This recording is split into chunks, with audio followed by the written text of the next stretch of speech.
Hello everyone. Today we are here to continue with our ethics, that is GS4 paper series of UPSC CSC. Today we are going to see a very important topic from ethics, that is emotional intelligence. It is a very important topic since every year 1 or 2 questions have been framed in UPSC from this topic, and also case studies are based on this emotional intelligence. Let us now delve into what is emotional intelligence. For accomplishing any task, a person needs 3 qualities, that is intelligence quotient, emotional quotient, and social quotient. Intelligence quotient denotes the intelligence capability of a person, that is how smart or how intelligent he is while dealing with things, whereas emotional quotient is the way he manages his emotions in completing a task, and the social quotient denotes what kind of relations a person has with his subordinates or colleagues or any person in the social environment. Of these, the emotional quotient determines how the person applies the other 2 for maximum benefit. Now what happens is, a person might be very intelligent or a nice person while interacting socially, but it is his emotional quotient that determines the quality of his relationships. Now let us see how do we define emotion. Emotion is a complex state of feeling that results in physical and psychological changes that influence thought and behavior. That is, whenever something happens around us or someone says something to us, or we hear or see something, the feeling that is generated within us and the changes that it brings about, either it is physical changes or psychological changes, that feeling is called an emotion. That emotion is directly related to our behavior and the way we react to situations.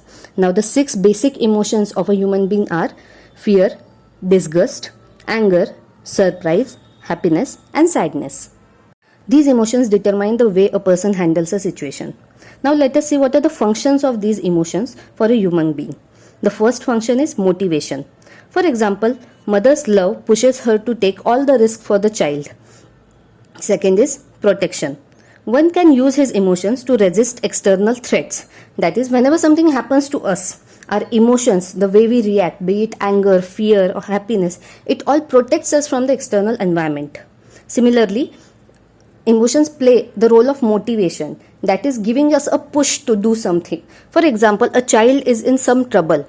The mother of the child can do anything which is beyond her emotional, physical, and mental capabilities to protect or do something good for her child. The third function is decision making. The emotions we have about a particular thing makes it easy for us to take decisions. For example, when a soldier is posted on some border for a duty, and if he has to make some sacrifice, then he won't think twice because of a very strong emotion, that is the love for his country. Then the next functions are fraternity, that is to consider everyone our own, brotherhood, and live peacefully in a society. The next function is enmity, that is having negative emotions about someone. And the last function is creativity. These all emotions, be it fear, disgust, anger, surprise, these all help us in creating new things, thinking in a different way, out of the box thinking, and enhance our social interactions. But are these emotions the only determinants around which our actions revolve? Certainly no. Excess of any emotions is bad. For example, excessive negative emotions can lead to disharmony in a society, for example communal riots, and excessive positive emotions can lead to discontent. If we want something very badly and we get something good, we don't actually feel satisfied due to our extreme emotions towards that thing. Now let us see what is emotional intelligence. According to Daniel Goleman, emotional intelligence is the capacity for recognizing our own feelings and those of others, for motivating ourselves, and for managing emotions effectively in ourselves and others. That is, emotional intelligence is not just about managing our own emotions. Yes, we have a lot of emotions about many different things, and the strength of our emotions determine how we behave. But emotional intelligence goes beyond us and also teaches us to manage the emotions of other persons and then motivate ourselves to use those emotions effectively so that something constructive comes out of a social interaction. So it can be said that emotional intelligence is a unique intersection of emotions and reality or rationality. Now, the emotions should be used in a very proper way, that is in right kind, right quality, and at the right place. You may have very strong feelings about something, but if you don't use them in those feelings in the right way, right quality, and right place, then it can be called using not having a good emotional intelligence.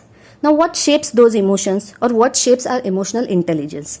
The first is past experiences. If we have a past experience about something, then we have certain feelings associated to it. For example, a person perceives a situation based on the memory he has. A person bitten by a snake in the past shows fear towards them. Then we have the emotion of fear. Second is cognitive ability. The reflex our brain gives according to the situation.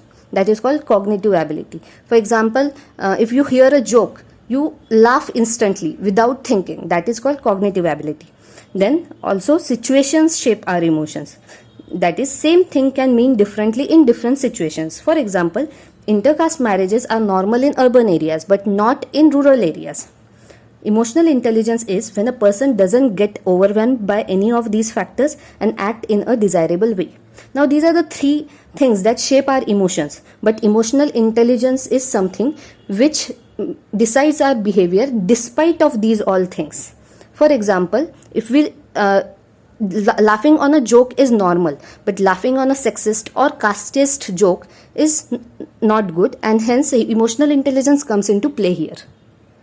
Now let us quickly see what is the need for emotional intelligence.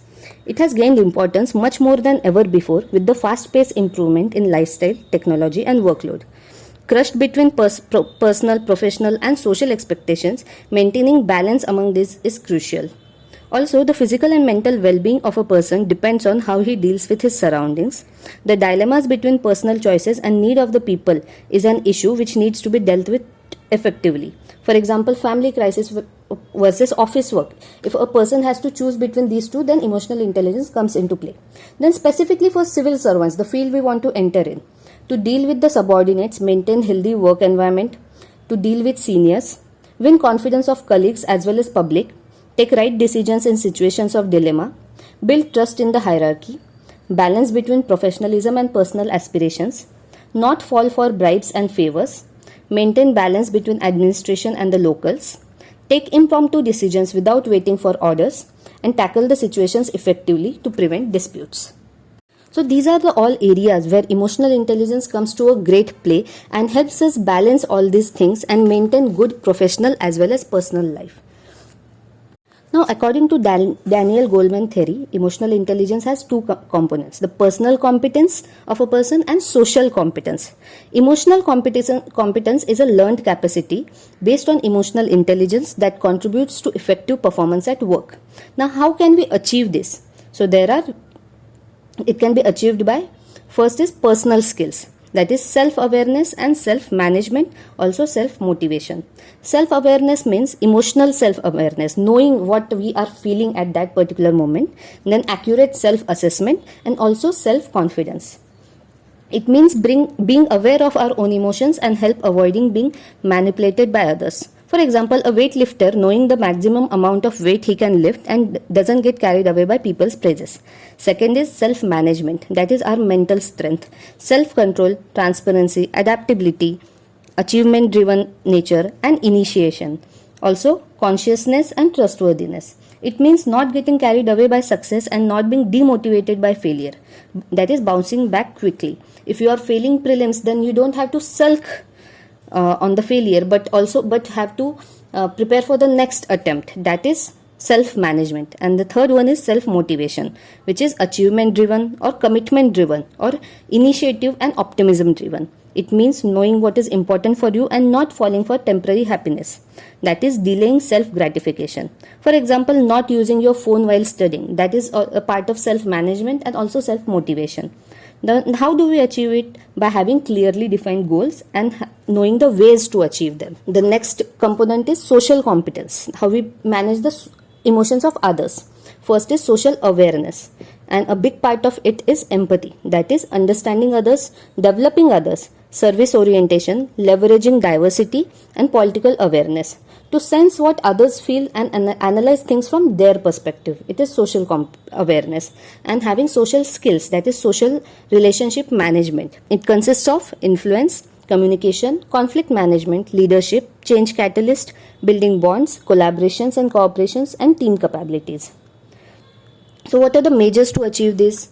First is use of humor. You can use humor to keep the situations light and convey your message. Resolving conflicts amicably. Also engaging often, asking about well-being of your subordinates, asking about their family, then what is happening in their personal life if someone is ill. So it all becomes a part of emotional intelligence. Then regular appreciation, also giving incentives for good work and not ignoring nuisance. Then how does it work? Recognizing, understanding and managing the emotions of oneself and others, expressing our thoughts, developing and maintaining social relationships, coping with challenges, and using the emotional information in an effective and meaningful way. A successful officer is someone who uses their own emotions for the betterment of people. If you feel very enraged after seeing some injustice, then emotional intelligence helps you to not get angry over it, but finding a solution to that problem. Now let us see how to achieve it. So we have a model called OCEAN model, OCEAN model. The first one is openness. We have to be open to new ideas. Second is consciousness, that is belief on our inner voice, knowing the voice of our instinct and following it. We always know what is right and what is wrong. Just going on the right path and avoiding the wrong things is the most difficult thing sometimes. Third is extrovertness, that is express themselves. If a civil servant is a very good person by character, but he does not show his good character to people, then it is very difficult to win people's trust. That's why one needs to have a certain degree of extrovertness. The fourth one is agreeableness, to agreeing to others' correct views, not having our own ego that I am the officer and no one can be ahead of me or better than me. That should be avoided. And the last one is neuroticism, that is to knowing how to handle anxiety. Now, how does it help? It helps one to receive and handle criticism, that is accepting mistakes and learning from others, having effective communication, conflict management, for targeting policies better, for motivating our subordinates, tackling the internal disputes, stress management, accepting new challenges, and better decision making, and also maintaining our own work-life balance.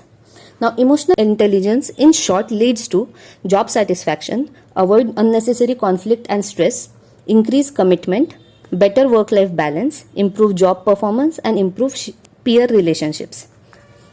Now, we have learnt a lot about this emotional intelligence, but how do we develop this emotional intelligence? What are the sources for it? The first one is family. That is, if we allow our children to express their emotions, give equal treatment to son, daughter, inculcating decision making, anger management skills in them, then family is the basic necessity, family values which can develop emotional intelligence. Second is education. Along with regular lessons, focus should be equally on personality development and life skills of students and not just rote learning. For example, exercises like debate competition, group discussions, etc. The third is religious text. Example, in Buddhism there is a concept of middle path. It preaches how to handle a situation without looking for extreme solutions. The fourth one is media. Today, social media, WhatsApp, then Instagram, this all plays a big role in shaping one's mindset, and that can be used effectively to develop our emotional intelligence, promoting brotherhood and peace. And the last one is workplaces. Having a healthy work culture, work ethics, it is important to develop the emotional intelligence of a person. This brings us to the end of this very important topic. Hope you have had a great learning.